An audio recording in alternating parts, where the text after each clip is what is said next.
Ito po, Congresswoman Pila, pagsaisa. Walang sa Okay, another council member po of National Anti-Poverty Commission. Hello? Kung Pila, wala ka bang idadagdag? Kung Pila, kung wala ka bang idadagdag, ay ibang pasinatayin si... Basta ang sa akin, full support ako sa ating chairman. Kasi nakikita ko naman na he works hard for the senior citizen para mapabuti ang ating komisyon. Nakikita ko naman na umiikot siya para malaman niya ang mga problema at gusto ng ating mga senior citizens. So please, I'm requesting the 5 commissioners to please cooperate and be united for the sake of our commission, for the sake of our senior citizens. Thank you po, Kung Pila. Okay, Chairman. I'm behind you.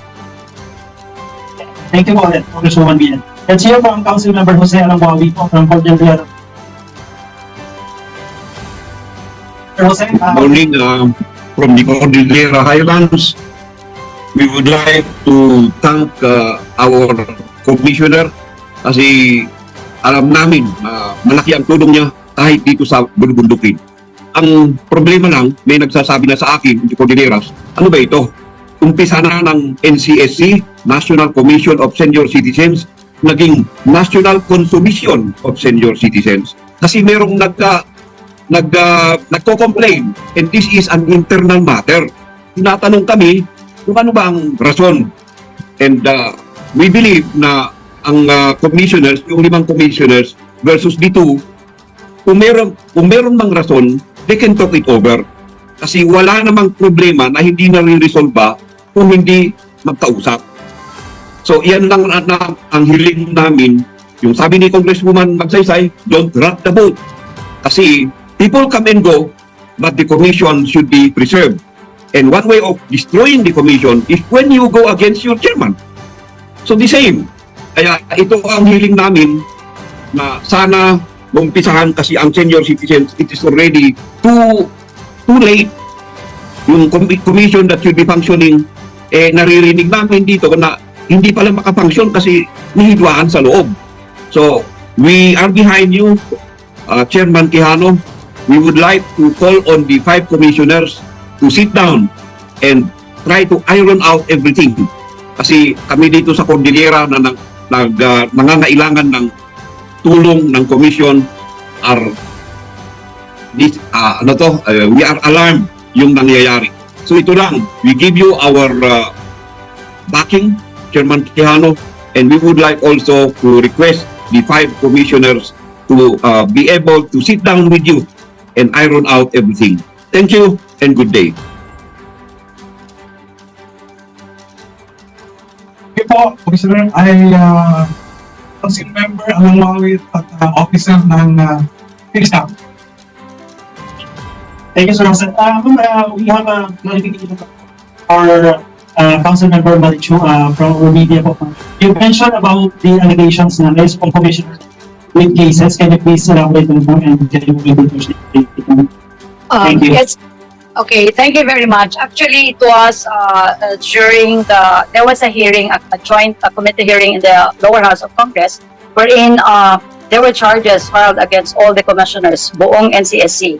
So it was on live. I think Chairman Quijano can attest to that it was on live and everyone really saw that committee hearing ng investigation. So in other words, one of those issues that they hurled at Attorney Quijano is about corruption. Okay, and that was one of those mentioned there about corruption. And of course, we learned there was a commissioner, no, that was suspended, no, administratively charged. And maybe you could ask Attorney Quijano. That's why I was saying that, you know, if you are talking about corruption and all other issues, no, why should I, you know, squabble about it when I was even charged of the same? Thank you. Ang mga request from the media, can you name the said commission? At Commissioner Mansilungan. Thank you, ma'am. Attorney Quijano, would you like to elaborate? You're welcome. I just want to see all of us think accountable. So, kung may mga issue man ko, kailangan sagutin. And kung may mga commissioners ko na dapat sumagot dahil mga issues sa kanila, I would still hope that they will welcome it because the whole NCSC is now open to public scrutiny. Ang katapusan ng ito ay dapat mananagot din.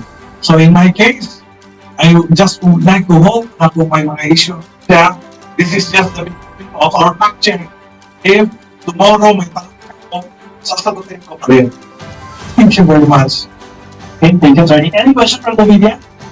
I think we are good, sir. Do you have closing remarks or statement or the May I butt in? Kung let's say may corruption, the best thing to audit it is COA. Bakit hindi sila sa COA pumunta at magpa-audit para malaman kung may corruption? Hindi makukuha sa pagpapamedya, mapag-uusapan ito ng mabuti. Kung ano lang, kung makipag-usap lang. Thank you for calling, Ida.